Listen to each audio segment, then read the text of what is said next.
Hi, thank you so much for being here. I know it's a really strange, scary time, but it's been, uh, incredibly nice to see our Jewish community coming together now more than ever, and getting super creative in the face of all of the challenges that we're currently up against.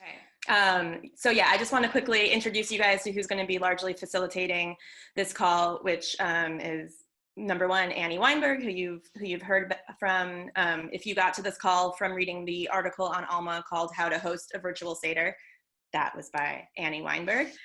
She is an election strategist, organizing trainer coach, national voter outreach expert, and a writer dedicated to building a more just and reflective democracy. She will be joined by Temim Fruchter, who is a queer Jewish writer and educator who lives in Providence, Rhode Island, and loves facilitating creative and generative ritual spaces. We're also going to have a few small group facilitators when we break out into small groups later. So thanks in advance to Sarah Lawson, Ariel Voorhees, Annie Lipsitz, and Julie Seltzer as well. And with that, I'm going to hand it back over to Annie to get us started. Awesome. All right, so welcome. I'm so excited everyone's here.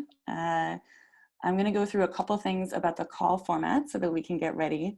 And thank you again for continuing to introduce yourselves and say where you are and your pronouns and your favorite Passover food, because this is a virtual potluck, is how I like to think about it. So cheers to everybody. A couple things about how this call is going to work. You can participate in a few different ways. So folks are already saying hello in the chat. That is awesome. Everybody is on mute right now. And again, I'm gonna ask everybody to please stay on mute unless we're actually doing a go around or you're in your small groups. There are a lot of us on the call and we wanna minimize background noise, dogs barking, all that good stuff. So there's two ways to ask questions, and we're gonna have two different sections for Q&A throughout. We might not be able to get to everybody, but we're gonna do our best. And so one, you can ask your question in the chat on the right-hand side, and Annie Lipsitz, our fearless co-moderator, will be looking through those questions so that we can try to get to them in the Q&A sections. During those sections, you can also raise your hand.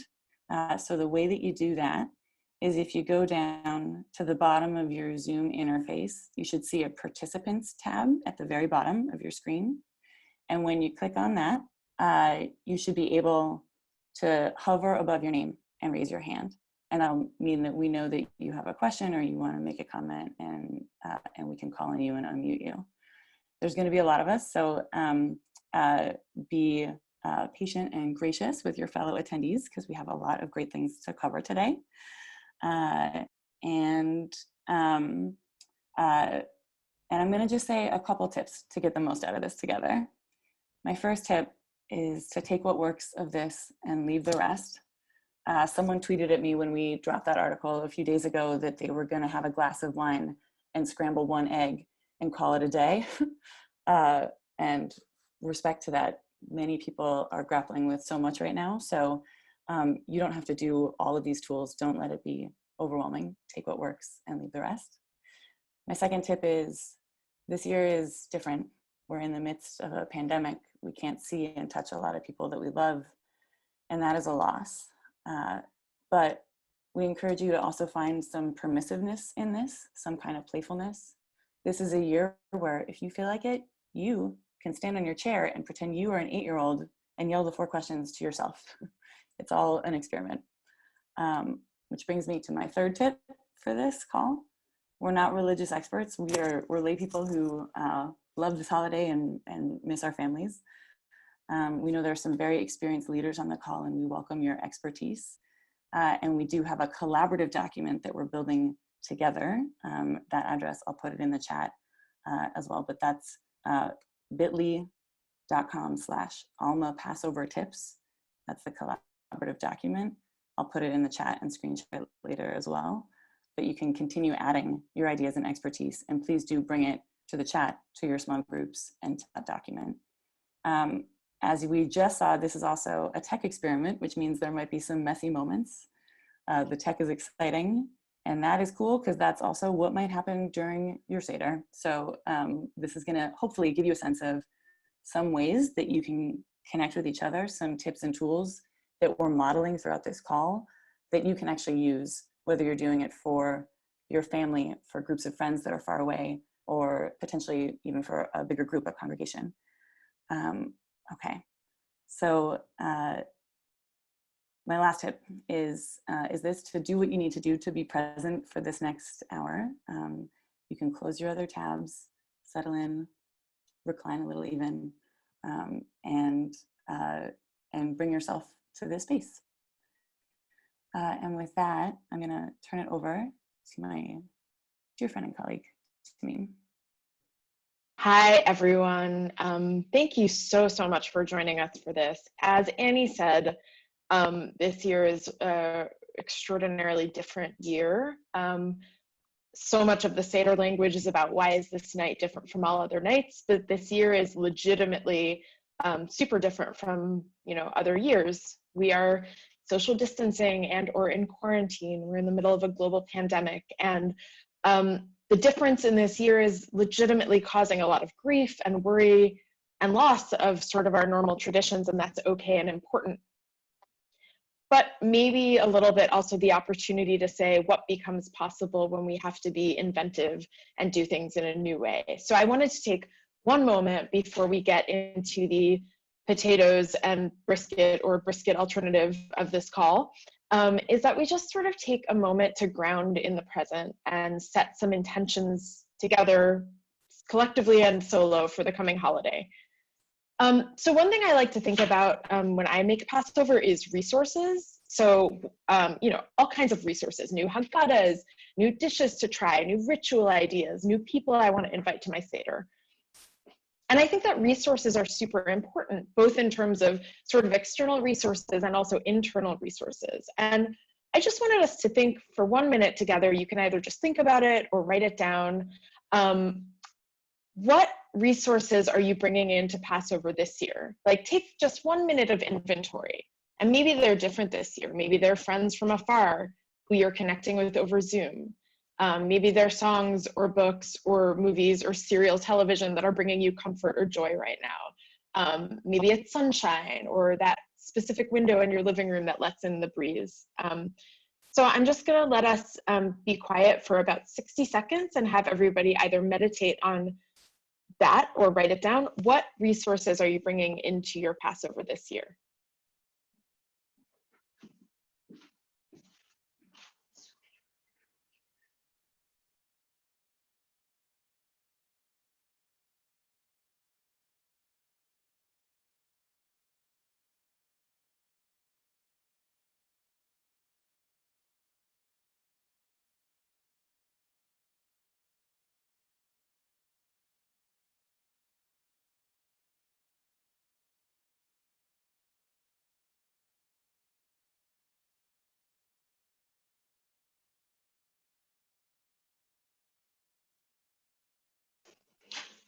Okay, so that's a question we can all continue to think about. I like that people are putting some of their thoughts in the chat as well. That's really lovely.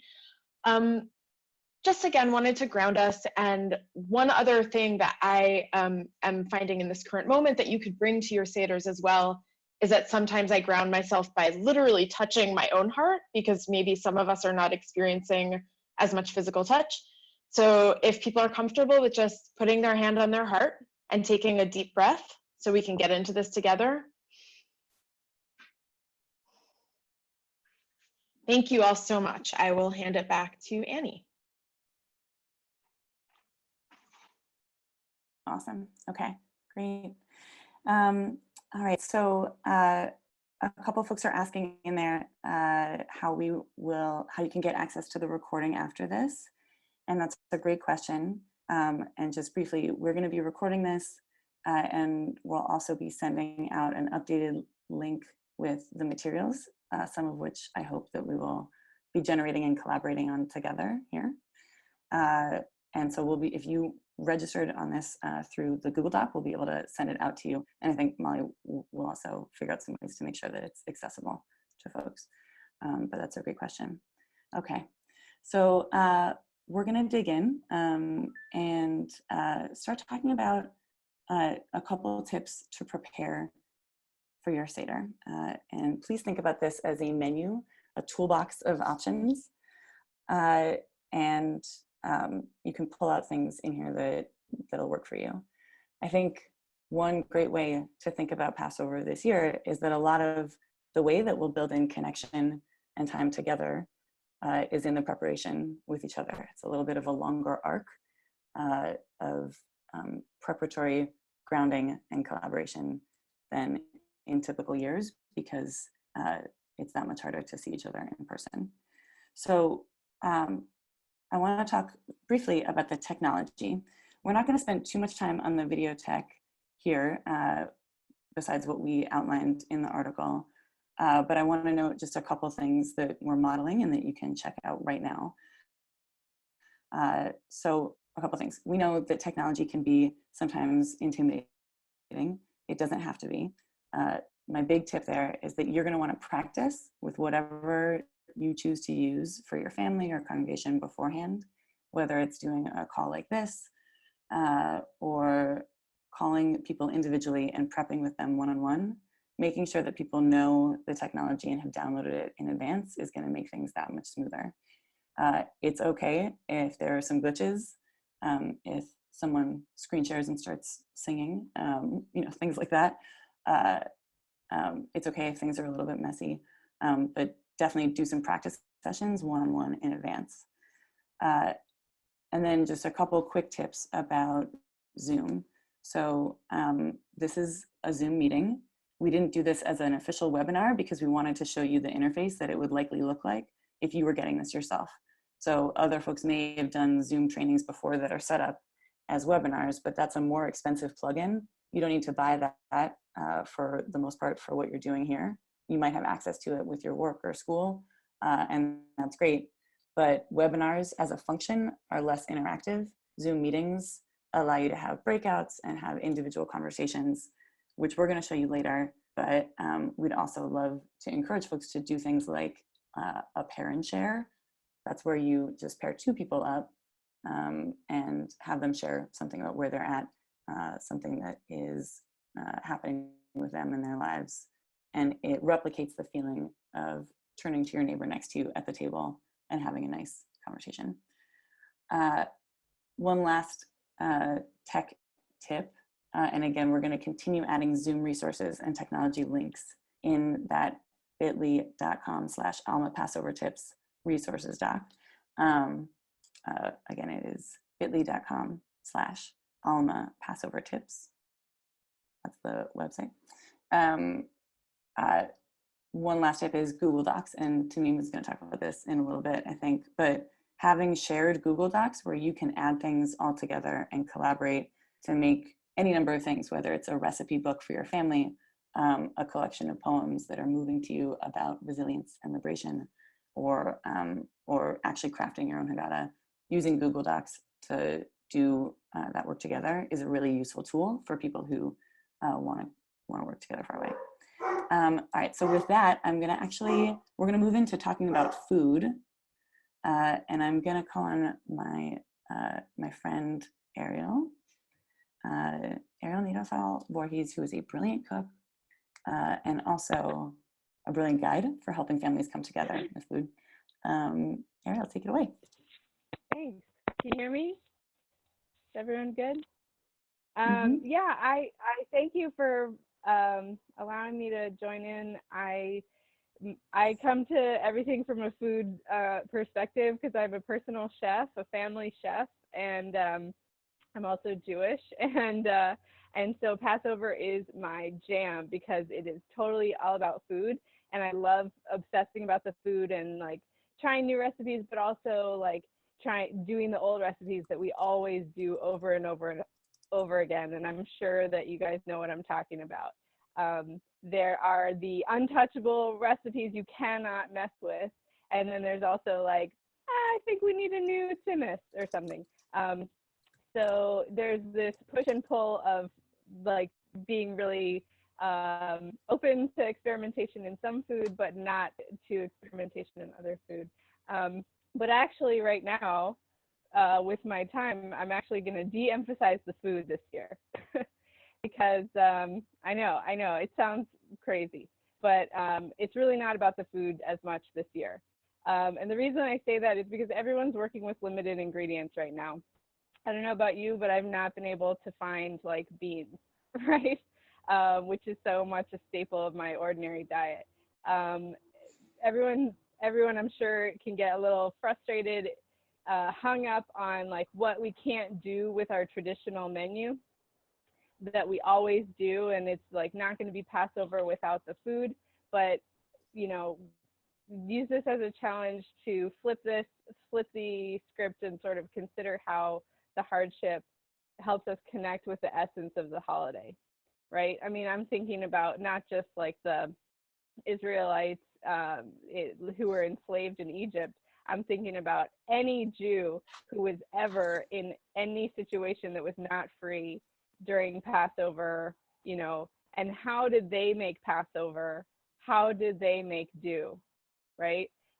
Jews are really good at making do in the midst of hardship, and it brings to mind the question or the quotation, you know, necessity is the mother of invention. How can you be inventive right now? And how can you give yourself permission to make do? Another thing is that this, you know, I'm sure a lot of you guys are in the position of hosting Passover, which is a huge burden, and a lot of us find it to be a joyful burden, but we can get really like overwhelmed by the everything of hosting. Like we need to have everything just so. We need to have this candle, you know, we need to have where's that Kiddush cup? Oh God, I haven't looked at it in a while. I don't know where it is. But one thing that this pandemic allows us to do is kind of, you know, get to the essence of it, not everything of it. What's one thing that would make this Passover meaningful? If I had nothing else going on, this thing would make it still Passover. Try to focus on that and then build around that. Like Annie said, you know, the one person who said like wine and scrambled eggs is going to be Passover for me. That's the essence for that person.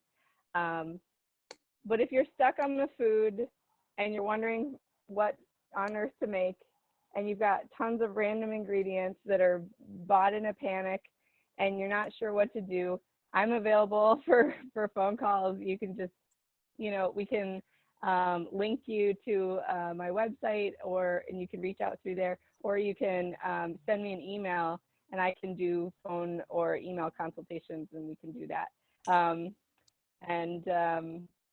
I have other like littler tips. I don't know if we have time.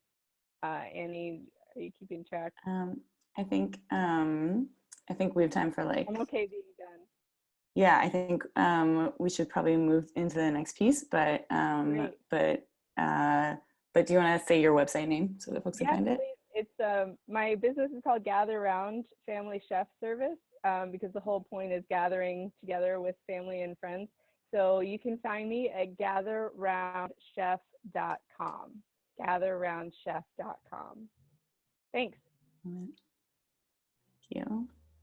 Thank you. Love those tips. And love opening a Zoom meeting and then just cooking together as we figure out how to make do in this moment. So then I think we're going to go to Temim to talk a little bit more about other components. Okay. I come from a very musical family, and I know for so many of us, music is a hugely important part of the Seder, but I'm sure many of you have found this in recent weeks. It is very difficult to sing together on Zoom. It doesn't quite work. The audio doesn't work the way you necessarily want it to. So obviously, it's fun to try that. But if people are looking for other ways to use music at the Seder, we came up with some ideas, and I'm sure we will all be able to come up with more. One fun one is to have the participants of your Seder make a collaborative Spotify playlist or a Seder soundtrack. You can listen to it at the Seder, but you can also you know, listen to it when you're cooking or preparing, listen to a few of the tracks together. One important feature of Zoom, which is pretty easy to find, is if you go to the share screen part, which we won't do right now, there's a little tab that you can click that says share audio. So somebody, you know, if I could play Somewhere Over the Rainbow from my computer and blast it into the rest of my Seder, if that's one of our Seder songs. Another way to use music is to have one person at the Seder teach a song to the rest of the participants. You know, we might not be able to sing in chorus together, but if we're doing it call and response, I might be able to teach you all a song at my Seder. Another idea is to choose a theme song for your Seder. You know, if your Seder is an Eye of the Tiger Seder, maybe you want to cue that up and have it played, you know, after every step of the Seder, get people kind of revved up. It's not a thing we usually do, but it's a fun way to have a refrain at your Seder. And actually, Annie Lipsitz just dropped into the chat our very own collaborative freedom-focused virtual Seder playlist. So you can also practice by adding to this playlist. And you know, even if you go on mute for a minute at one meditative point in the Seder and have people sing quietly to themselves, but I mean, have people sing as loud as they can, but on mute. So we can watch each other singing, but we can't necessarily be distracted by each other's sounds. So these are just a few of the ways we will keep brainstorming in our small groups, but again, really inventive, interesting ways to use music in non-traditional formats. Love it, love it. Great, okay, so we're gonna cover just a few more sections, and then we're gonna have some time for questions, and then we're gonna have some discussions in our small groups. So let's talk about the afikomen. This is also about how we're setting things up for kids this year. And so I wanna share just a couple ideas that folks have come up with that I thought were really great.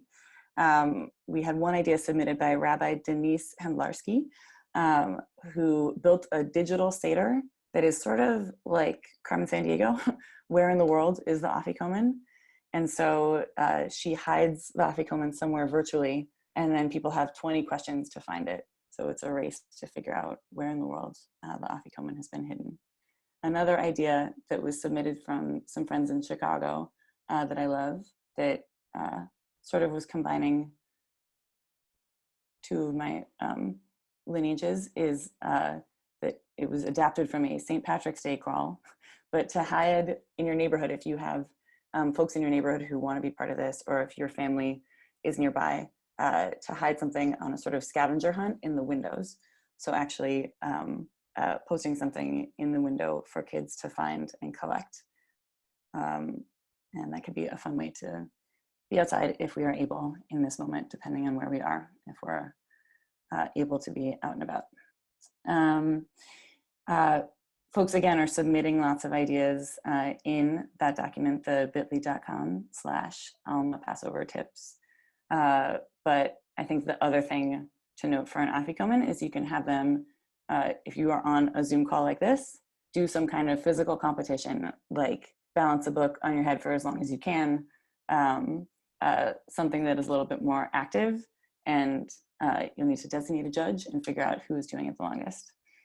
Another tech tip for that is for making sure that the judging is fair, you should set the Zoom to the Brady Bunch mode. That is the gallery mode.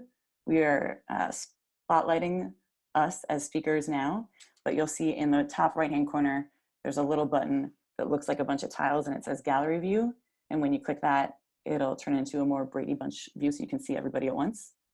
So if you have lots of people trying to balance a book on their head, the judge can actually see them. And I see that request to speak a bit louder, so we'll try and make sure to honor that. Thank you for that feedback. And we're going to go now to the collaborative Haggadah. We just have a few more tips for you about the collaborative Haggadah and Seder as a salon, and then we're going to break for some questions.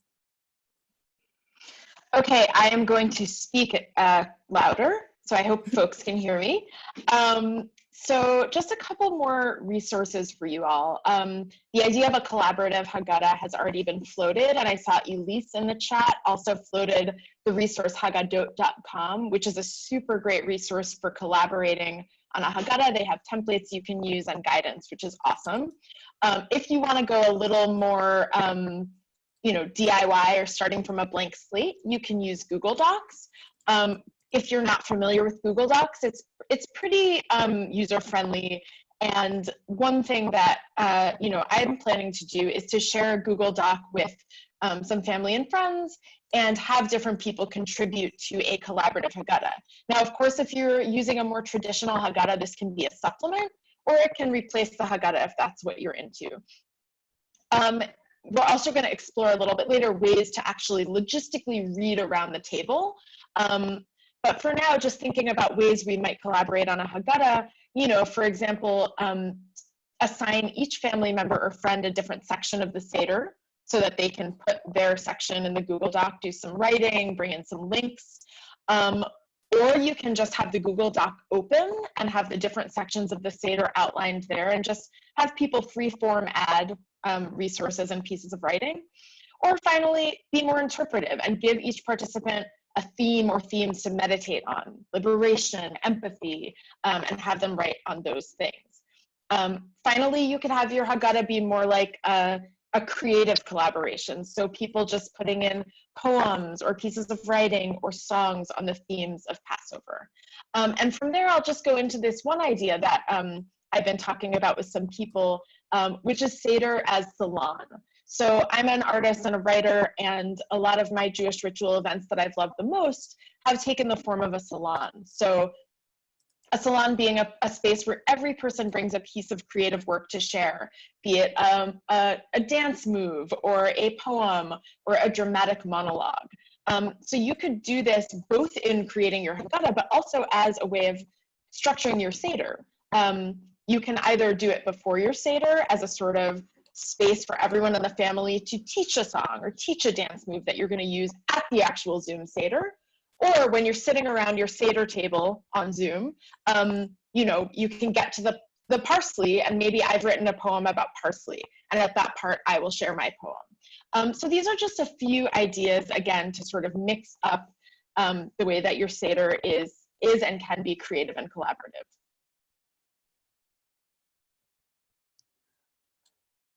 Love it. Great. Okay. So I want to briefly note a couple other things that we mentioned in the article that are great for collaboration and preparation together. This is the time of mutual aid. It's a time of figuring out how we organize to take good care of each other and our neighbors and our overall democracy. So we're continuing to add in sort of Miriam and Elijah's cup sections of our documents, ways that we can open the door and leave a cup out for our community. So continuing to brainstorm resources for places that your family could volunteer or raise funds for or make phone calls for is a great way to come together and honor the spirit of the holiday. Okay, so we're gonna keep reposting. The chat is vibrant. We're going to keep reposting some of the key links, and I'm just going to keep saying them until you're tired of me saying them. And Annie Lipsitz has posted, again, the bit.ly link, Alma, that's bit.ly.com/Alma Passover Tips, where we can collaborate. And here's what's going to happen right now. We're going to take a few questions, and then we're going to have a small group discussion about some of these ideas with our fearless facilitators. I'm going to add also right now a link where you'll be able to follow along in your small groups. That is just bit.ly.com/Alma slide deck. And that's how you'll be able to see the notes for the small groups. I think with that, we're going to take a couple of questions now. And then we'll be moving into small groups in just a minute. So, Annie Lipsitz. Hi. Hey, do we have some questions? Yeah, we do have a couple of questions. And I tried to catch things as questions were coming in, and I saw other participants answering other people's questions, which was really great to see. I think, let's see, first up we've got from Sarah, and unfortunately I don't have any other identifying characteristics of Sarah, but she asked, she's most worried about how to include a meal in the Seder that doesn't feel like everyone's eating something separately. So yeah, Ariel, if you want to. Yeah, okay. This is a great question. What if everyone makes the same kind of appetizer or the same soup, and that, or you know, you pass around this recipe ahead of time, and even if you have limited ingredients, even if you have to revise your ingredients in the soup or in the casserole or whatever you're making, you've all made that together. You know, you've all been thinking about each other and connecting with each other as you have prepared that. So, and maybe the kind of adjustments that you have to make is a way to open conversation at a point during the Seder or during the meal. Like, what's it like with you? You know, what are the produce stocks where you are? You know, how were you inventive about adjusting this recipe? Just everything is frustrating, but it's a way to connect, right? Use it as a way to connect, which is what this holiday is really about. Yep. I love that. And one thing that is related to that I love is if you are all making the same kind of food, or you are drinking the same kind of wine, just having some moment where you're consuming it together, where you're like, this is actually the same recipe. Cheers, let's do it. So Annie Lipsitz, what other questions do we have? We're gonna take these for just a few more, and then we're gonna jump in. Yeah, and I'm seeing folks also sharing really excellent resources or answers to the questions that are being raised in the chat, so definitely follow along.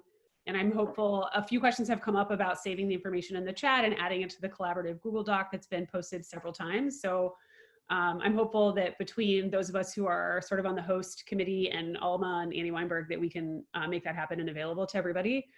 There have been a bunch of technology questions, so I'm just gonna kind of rapid fire a few of them to see if anyone can answer them quickly.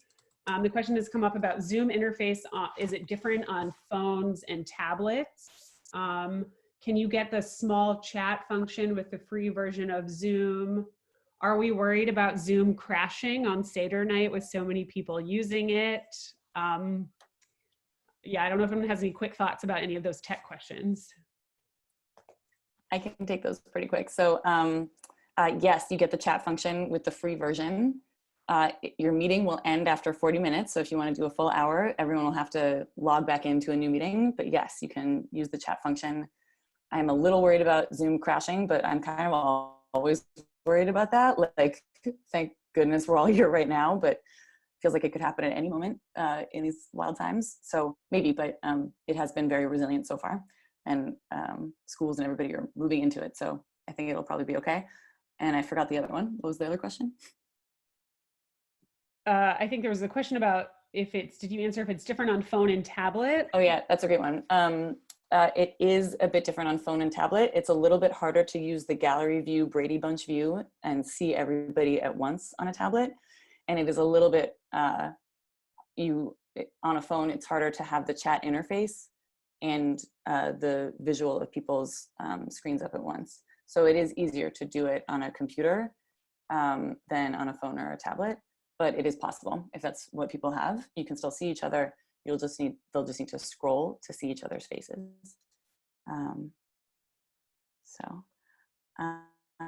Okay, so I see a lot more questions, but I want us to have a chance to actually connect a little bit more with one another. So we have some facilitators who are going to meet you in small groups, and I'm going to just preview what's about to happen. So I've just put the link to a set of slides that is here in the chat, and I'm also going to share with you right now what you're going to see. So we're going to move into small groups, if you've done this before on Zoom, you'll know, you'll see the screen go out for a minute and there'll be a little gray box that says you're joining the breakout room. Please click yes and join it. And then you'll be moved into a breakout room with a few other folks and a facilitator. And once we're there, we are just gonna dig in on some of these tips and tools. Again, this is the slide deck here that you'll be able to see. And you're going to go through, depending on how many folks you are, we might not all introduce yourselves, but when you actually talk, please do say your name and where you are. And let's just dig in together. What of these ideas is inspiring to you? What are you excited to try with your family? What do you like about it? What questions do you have about it? So we'll spend about 5 or 6 minutes on that. And then we'll do a rapid fire brainstorm of resources. So thinking about favorite Passover songs or your favorite songs about freedom in the music part, thinking about favorite recipes in the other part. We'll just do a rapid fire generation of ideas with this experienced group of people. So that's what we're about to do. And John, our fearless Zoom maestro, is gonna move us in just a moment to the small groups. And we'll come back together in the big group after about 10 minutes, and we'll do a preview of how to read together in your Haggadah. So we'll, that is what's waiting for you after this small group. We'll do a preview of how to do some collaborative reading and pulling a metaphorical chair up to a table. Okay, John, you ready? Let's do this thing. Okay, doing it now. All right, we are all on our way back in the big group all together. Hey, everybody. Would love to hear how that was, but you can just weigh in the chat with your thoughts. We're so glad you're back. Missed you. And again, I'm just gonna repost the link to where you can follow along with the notes that we took in those groups. That's bit.ly. So I'm saying 2 different links, bit.ly/Alma slide deck. That's the notes for this call. And again, we'll make resources available along with the recordings after. And that was the slides that folks were using. And the other link is bit.ly/Alma Passover tips that we are all as a collective contributing to build these resources. All right, so folks are coming back into the big group. I hope that was useful, meaningful to everybody. And we have just a little bit of time left. So I'm gonna do a quick demonstration of a way to use the pulling up a chair to the table tool. And I'm gonna ask for a couple volunteers. Let's see here. Can I call on Danielle Garcia, my cousin? Hello. You are off mute. Hey, girl. Hi. Hi, miss you. All right, great. Miss you too. So, and then, and I'm gonna ask Temim and Annie Lipsitz to also do this with us. And we're gonna just do a very quick demonstration of a way that you can read together.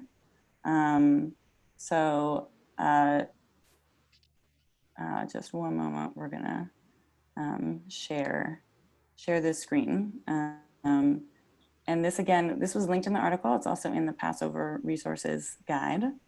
But this is one tool that you can use so that people remember which way the reading order goes for your Haggadah. Okay. So, let's see here. All right.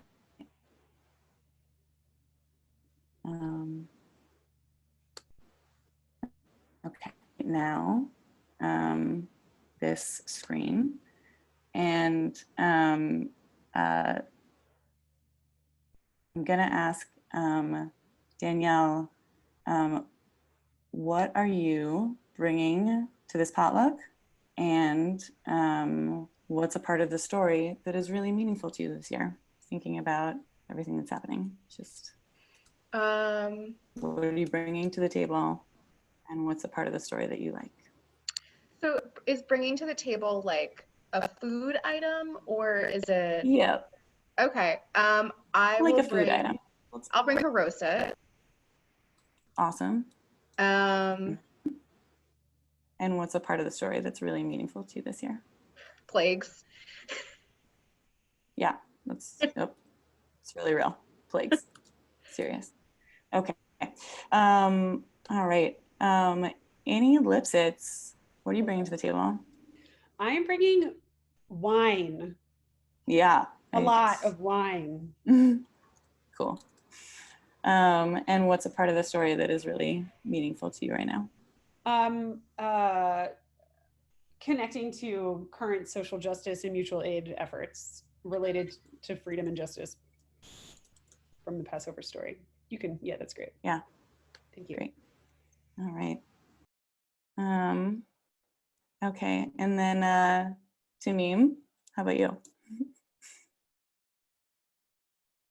I am bringing brisket, very popular here today. Yeah, it's real.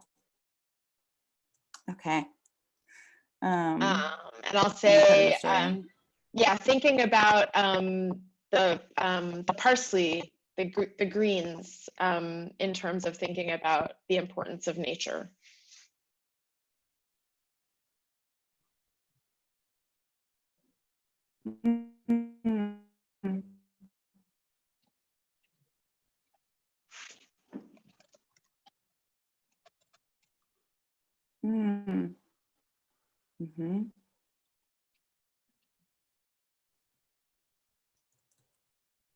Yeah. Okay. All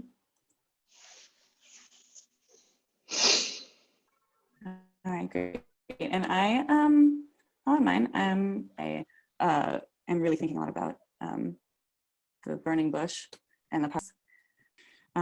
You're pulling up.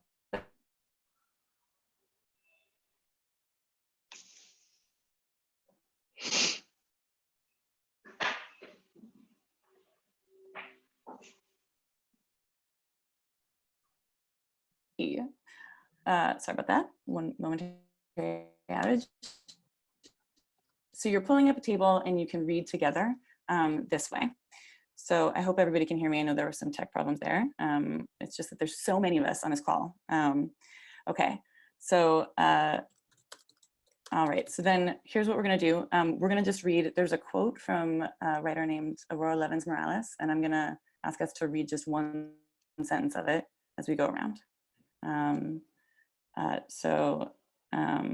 If folks can see this screen, and we're gonna go in order, which means Danielle, just read one sentence first, and then we'll go around in order in our table. Okay. So you just read, do you see that first section in the words of poet? In the words of poet and activist Aurora Levins Morales. Mm-hmm. Oh, keep going. Okay. Yeah. This time we cannot cross until we carry each other. All of us refugees, all of us prophets. Awesome. Okay. Then who's next in the table? Annie Lipsitz. Mm-hmm. No more taking turns on history's wheel, trying to collect old debts no one can pay. The sea will not open that way. This time, that country is what we promise each other, our rage pressed cheek to cheek until tears flood the space between, until there's no enemies left, because this time no one will be left to drown, and all of us must be chosen. Okay, let's read this last time. Let's read this last part all together. This time all of us are none. Yeah. All right. So that's just an example of a way that if you're facilitating a bunch of people, you can drag the sticky notes over, be it a visual table together, and then have them save that document, have them have a link to it so they can keep going back to it. You can also put the order in the chat box so that people remember, but that's one of the ways that you can facilitate a nice go around during your call itself, so that people know what order they're going to read in, and it's not awkward when you're waiting to read. All right. If you are one, we're gonna, I see that we are at time. So we're gonna stay on for a bit more to answer questions, but in the interest of respecting everyone's time, I'm gonna say a few closing things. We're gonna keep sharing these resources and building them in that collaborative document. We're gonna send a recording of this out after. We're gonna make sure that the slide deck, which will include the sample table, is available to everybody. And again, that one is editable by anyone, so please make a copy of it and name it with your own family. Don't just edit the one that is public to everybody. We want people to be able to see the tool, but if everyone just starts writing their names in the same shared document, it'll get messy really fast. I want to thank all of you for taking the time today to join. I would love, I'm gonna stay on, and I think our host team is able to stay on for a little bit to answer some more questions and discuss. But I would love for everyone, if you're able to, in just a moment, to say, we're gonna come off mute in just a moment and say goodbye and thank you and l'chaim to each other, and send ourselves off on this beautiful Friday. So I'm gonna give us a countdown, and if you can, you're ready to unmute. We're gonna do a little 3, 2, 1, and say we're gonna say thank you and l'chaim. All right, ready? Thank you. Thank you.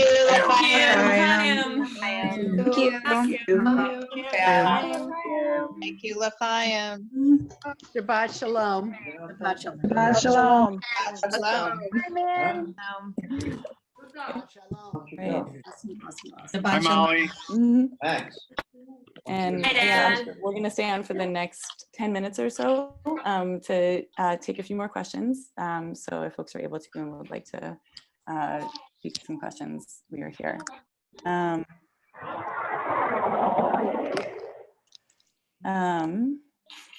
Annie? Yeah. Hi, Yes. sorry. I typed it in the chat, but I wasn't sure quite how to verbalize what I meant. Okay, yeah. That can So be. just to put on resources as far as Can you keeping stop? of the order and who's going next. You could physically, like for those of us who are going to see the link and grandparents going back and forth on different screens, put it physically in your view so that you like write it down with Sharpie or whatever and then like tape it next to you or hold it up when people need to know who's next. Like you could just say like, hey, as a visual reminder, but that's physically in your space. So like a whiteboard behind you that's like, it goes, Sarah. Or I'm holding up, can you see me? Like I can I'm see that, holding yeah. up, like I have, because I was hosting a Zoom and I wasn't ready yet. I had to go help my child. So I like turned it on and then I left this taped to the chair while I was gone. So people can read it. But like if it said like mom, dad, you know, grandma, whatever, then you could say like, okay, you're next, and people could see who's coming up. Does that make sense? Yeah, I like that. I think that can work. It might be hard if folks are on a phone to have the visual near them all the time. But I think actually thinking about what is physically in your space and maybe having some kind of indicator like that "I'll be right back" sign is awesome. There's a reason, you know, for some of my organizing work, I have this beautiful map right here. So you can sometimes be like, no, we got to go there, right? So having physical backgrounds is a good idea. One additional thing that I'll note on that, that I can't actually do because my computer is too old, but I see that some folks on the call have done it, is you can make a virtual Zoom background, which can be cute. It looks like, I don't know, Renee Green, if you're in a mountain right now, or if that's, sorry, I'm gonna unmute you. We're gonna each pick a place where we've been together that we enjoyed, and we're gonna put a background, a virtual background up of that place during the Passover Seder. I love that. I love it. One other idea that I heard from some folks who have, I can't remember, sorry, the name, the operating system level you need to do it, but my computer's too old. But for folks who can, some folks were gonna actually make backgrounds that looked like the story. So like try to put something of the Red Sea behind you, which I think is really lovely, a little higher tech option. All right, so we have some raised hands and some questions in the chat. And I am gonna ask folks to stay on mute unless you're talking because there's still a bunch of us.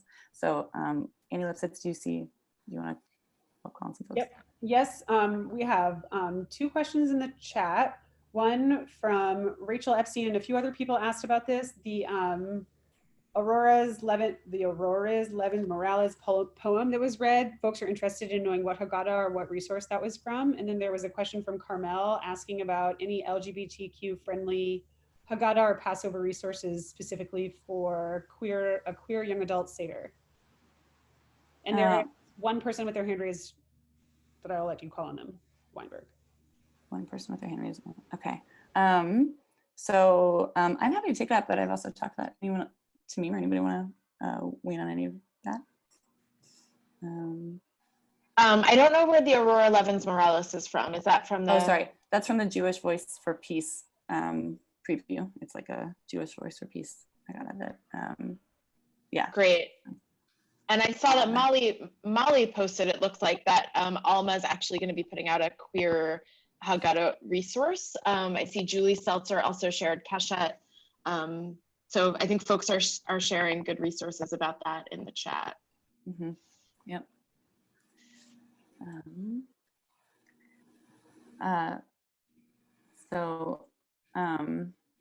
It's a great question.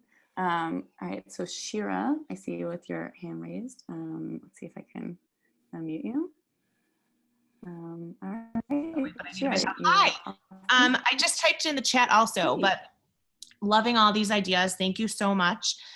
Really curious. We've got a lot of young children. I think the oldest is 8. And so we're going from like 3 to 8 that are going to be joining us. And I was just curious if there are people who have ideas of how to keep them interested in the Seder, which is now going to be on a screen in front of them. Yeah. Annie, could I add a thought? Yeah, please. And so, then I think let's go to Ariel after. Yeah, so my sister is a puppeteer, and so something I've been thinking about is, you know, kids are like making podcasts now, kids who are sort of stuck at home making podcasts, doing puppet shows. So if there's an easy enough way to kind of frame it as the younger kids having moments to sort of perform on screen, that's one thing I've been thinking about in terms of, maybe that doesn't address the whole Seder, but you know, let's practice our puppet show because it's going to be airing on live Zoom television, sort of thing. It's one idea. I like that. I have an idea to contribute. I have a 6-year-old and a 2-year-old, and I know that my 6-year-old absolutely loves coloring things and then showing them to people. So, and I was just thinking about how, like, in terms of the essence of the Seder plate, it really is about show and tell. Like, you're actually instructed to show and tell the like things on the Seder plate. So I was thinking about printing out some color, like color sheets of the Seder plate items, and then asking her to like color them, like telling her what order we'll talk about them, and like color these in time, you know, and then you'll be able to show to the screen and talk about it. And of course, my 2-year-old will do whatever she can. I will say too that in the Alma article that that this Zoom call was linked in, my sister and I worked on a resource that's about smaller Seders. So if you want to do some of your Seder off screen just with your kids at home, check out that resource because there's some more resources in there. And those are all so great. Unfortunately, Annie Weinberg's computer seems to have crashed. She will be dialing back in to join us, but until then, I'm gonna, maybe with Temim, I'm gonna field a couple more questions or I see some folks who have their hands raised. I don't know if Maya Wasserman is still on the call, but I know your hand was raised for a while. I'm here. Yeah. Yes? Okay, great. So I was just going to say that's something that we traditionally do in person that necessarily we're not going to be able to do this year, is we do a Passover play. And so something me and my other cousins had an idea for was to make a movie and show it at the Passover Seder. And you can see me and my grandmother are the tag team who are working on this. And so we have spent a lot of time talking to each other, which is good to get that intergenerational mix and like talking to like with everyone to kind of plan it more than in past years where it's kind of been few people planning together. So I think that that's another thing that like we've been doing and a lot of people can do to like kind of help bridge that gap that we don't necessarily get to do physically at the Seder. And I'm the grandmother. Yes, multiple generations. Right, and this is a Haggadah I made when Maya was very little, and we took pictures, and we just made a Haggadah for little children. Kadesh, reciting the Kiddush, a glass of wine with, and that's a picture of Maya when she was like 5, and so on and so forth. And I did put songs from nursery school like this. This is to the tune of David Melech Israel. Matzah, matzah, matzah, all around. Right now, by the way, another idea is there is a song that Neil Diamond changed, Sweet Caroline. He changed the words, and it will be perfect to play it while washing hands. Go to YouTube, put Neil Diamond, Sweet Caroline, and it is hilarious. It's not hilarious, it's really nice. It's a nice song to put while washing hands. Maya, if you want to take over, go ahead. I just want to suggest that homemade Haggadah that you made, you could scan those pages and project them, and then everybody would still have it. Well, those kids were 3 and 4. Now we don't have, they're 18. So we are going to have a different Haggadah, something more fitting to the ages. We do have an 8-year-old, we have a 4-year-old, but we're going to do it from 8 and up rather than the 2 and 3 and 4-year-olds. So Maya and I will get together to write the Haggadah and to prepare what we're doing. She'll prepare the movie with her cousins to show. Usually it is the story of Passover. Rather than read it from the Haggadah, we have the kids act out the story of Passover. So I'm not sure if Maya is doing the story of Passover movie, but it's that's what we're going to do. We also, for the older crowd, like to add a little political twist sometimes. So just a little thing to get every age, every generation involved.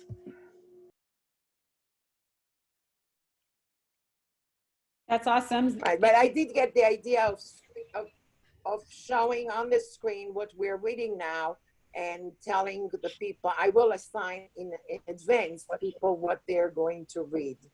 And I will be sending an invitation so I know who is attending, and according to that, it's fine. I have now more than 50 people attending our Seder. Oh, wow, that's amazing.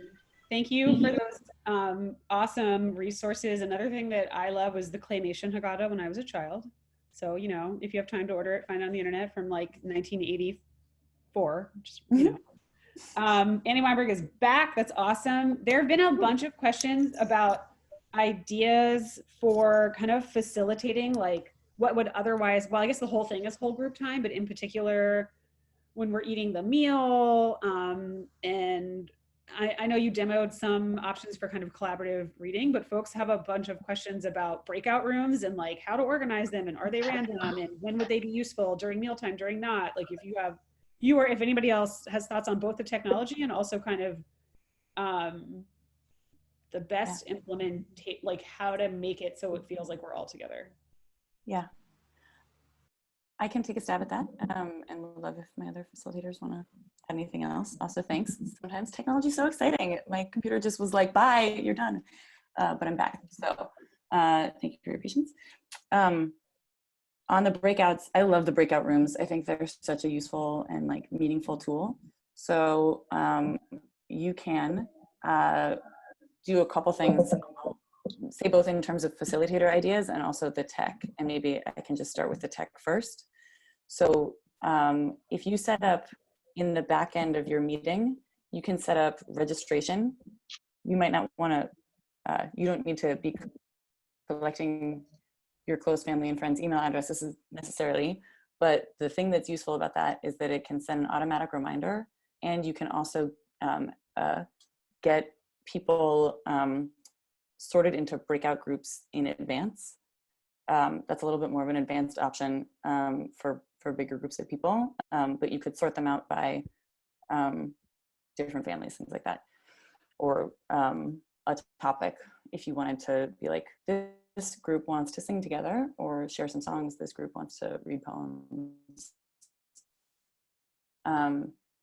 There's two options when you go in to make breakouts. One is automatic and based on how many people there are. So if there's 100 people on the call, you can set it up so that you say what's the rough number, the average number of people that you want in a group. So if you say I want an average of 5 people, it'll make 20 different groups. You could also set it up so you can say I want 2 people, right? We're just gonna do little, turn to your neighbor and share what's up with you in your life. The only challenge with 2 people is that if one person drops or some technology problem happens, then someone's alone in a room, and that's a bummer, but you can bring them back. So again, there's 2 options. You can do it automatically by number of people. And I saw the question about how to make sure there's a facilitator in there. I'll get to that in a minute. The other way to break people out is manually. So you can actually